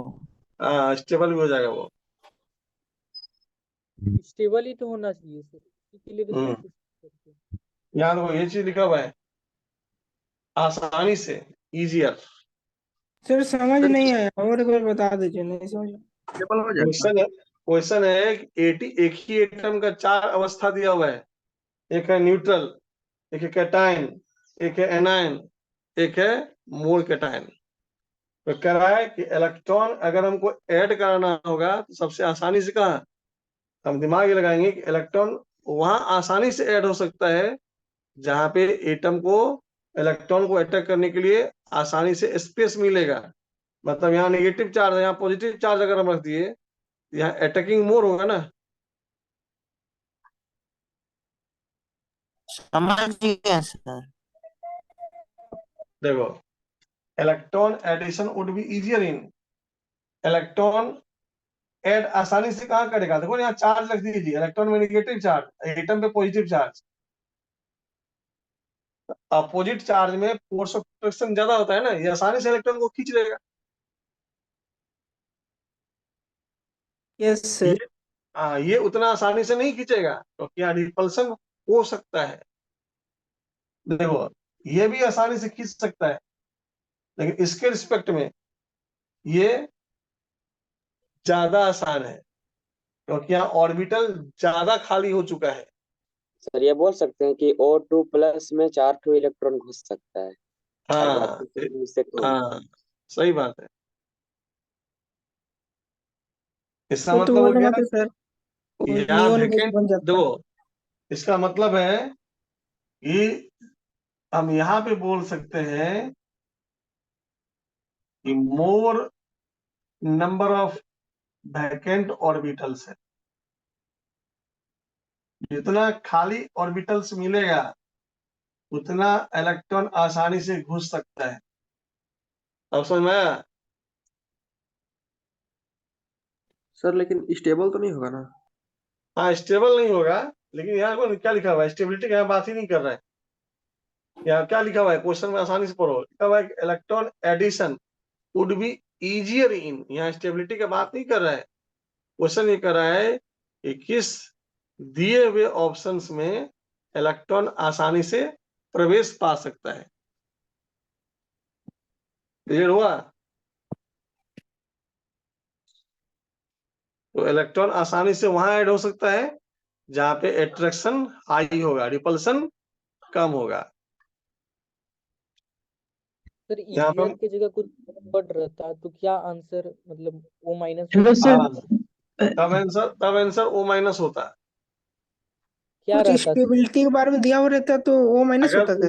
हाँ, अगर पूछता है इलेक्ट्रॉन एडिशन और कह देता है कि स्टेबिलिटी ज्यादा किसका होगा, तब आंसर होता ओ माइनस। सर कैसे? क्योंकि ये 2p5 है, इसको 2p6 करना आसान है। तो सर 2p6 होने के बाद उसमें तो इलेक्ट्रॉन ऐड ही नहीं होगा। हाँ, उसके बाद ना ऐड नहीं होगा ना, अगर हमको इसी स्टेप के लिए पूछ दिया जाता। सर पूछ रहा है इलेक्ट्रॉन किस में ऐड करना है, तो इस स्टेट में तो है पहले से, उसमें हाँ, हमको। बात सही है, सेकेंड स्टेप का बात वो कर रहा है, बात ये भी सही कर रहा है। तो मोटा मोटी देखो कॉन्सेप्ट क्या है ना, कि electron addition would be easier, question जैसा रहेगा वैसा जवाब देना है। हम इस पे जितना क्वेश्चन है ना वेरिएशन, वो टोटल तुम लोग को सेंड कर दे रहे हैं, और टोटल बना लेना, सारा बन जाएगा अपने से। नहीं बनेगा तो फिर नेक्स्ट क्लास में पूछ लेना। सर एक और क्वेश्चन दीजिए ना, तो सही एक नहीं और हुआ क्वेश्चन है। सर, अच्छा, एक और हाँ चलो ठीक।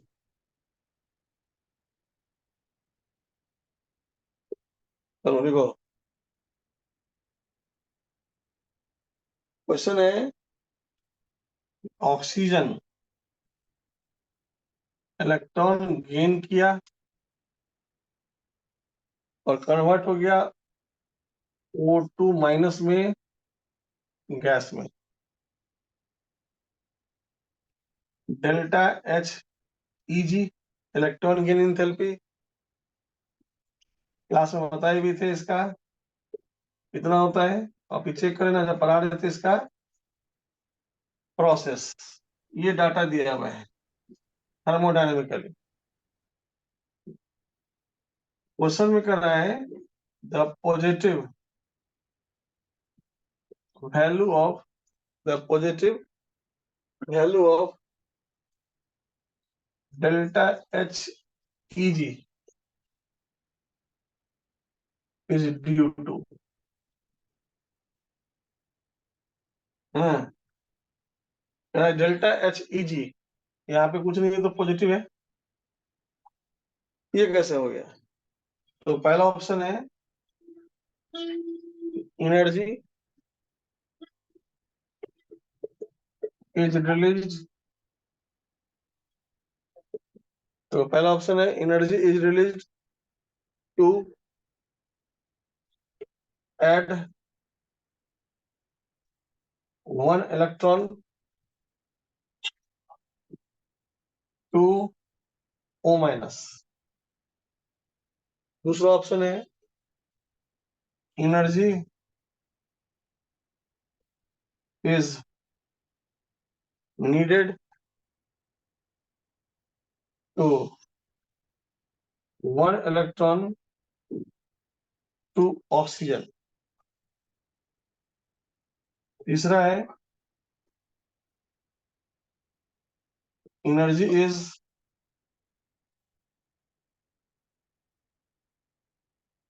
Required to add 1 electron to O minus. और चौथा है none of this. C number. Number. C number. A और सी सेम लैंग्वेज है, लेकिन यहाँ फर्क है डेल्टा एच निगेटिव का, यहाँ डेल्टा एच पॉजिटिव का। क्लियर हो गया कॉन्सेप्ट? सर ए में डेल्टा एच निकल रहा है और उसमें देना हो रहा है। हाँ, क्वेश्चन में डिमांड है इंडोथर्मिक का, तो ऑप्शन में भी डिमांड इंडोथर्मिक का होना चाहिए। सर एक बार चलो ठीक है। समझ में था तो हाँ फर्स्ट नंबर ही होगा। एनर्जी इज हाँ, टू ऐड 1 इलेक्ट्रॉन इसलिए टू। इसलिए तुम लोग क्या करना है, नोट्स जो भी है अभी बताए हैं, बनाए 2 क्लास में, बढ़िया से इलेक्ट्रॉन एफिनिटी का नोट्स पहले पढ़ लेना है ना। तो उसके बाद जो भी हम भेजेंगे डीपीपी बनाने के लिए भीड़ जाना, सब बन जाएगा क्वेश्चन। तो सर डीपीपी में सिर्फ इलेक्ट्रॉन एफिनिटी का ही सवाल है? हाँ, मतलब इलेक्ट्रॉन एफिनिटी का भी सवाल रहेगा, आयोनाइजेशन एनर्जी का भी रहेगा, टॉपिक वाइज भी रहेगा, मिक्स्ड भी रहेगा, है ना? टॉपिक वाइज चाहिए कि मिक्स्ड चाहिए, बताओ। टॉपिक Mixed वाइज चाहिए चाहिए सर। सर। नहीं नहीं नहीं, परीक्षा में तो टॉपिक वाइज नहीं देगा ना। हाँ तो तुम परीक्षा में तुम किसी का भी परीक्षा में थोड़ी एक हुआ बना लेना ना यार, टॉपिक वाइज नहीं नहीं चाहिए। सर, मिक्स्ड दे नहीं तो दीजिए। अरे तुम अरे अभी उसमें भी दिक्कत होता है, अच्छा सुनो, छाट छाट के। कोई दिक्कत नहीं है, कॉन्सेप्ट हम सुनो ना, पहले हम ऐसा करते हैं कि टॉपिक वाइज भी भेज देते हैं, मिक्स्ड भी भेज देते हैं, ठीक है? हाँ ये यस ठीक है। सर। हाँ, जिसको छेना खाने का मन होगा वो छेना खाएगा, जिसको मोतीचूर खाने का मन होगा मोतीचूर खाएगा, जिसको दोनों मिला के खाने का मन होगा दोनों मिला के खाएगा। हाँ, यस और सर। जिसको नहीं खाने का है हाँ सर अच्छा ठीक है, हम भेज देते हैं सब तरह का, जिसको जो बनाने का मन होगा बनाना, ठीक है? Okay sir. चलो ठीक है, thanks thank to you all of sir. You, thank you sir. Thank you, thank you sir. Thank you.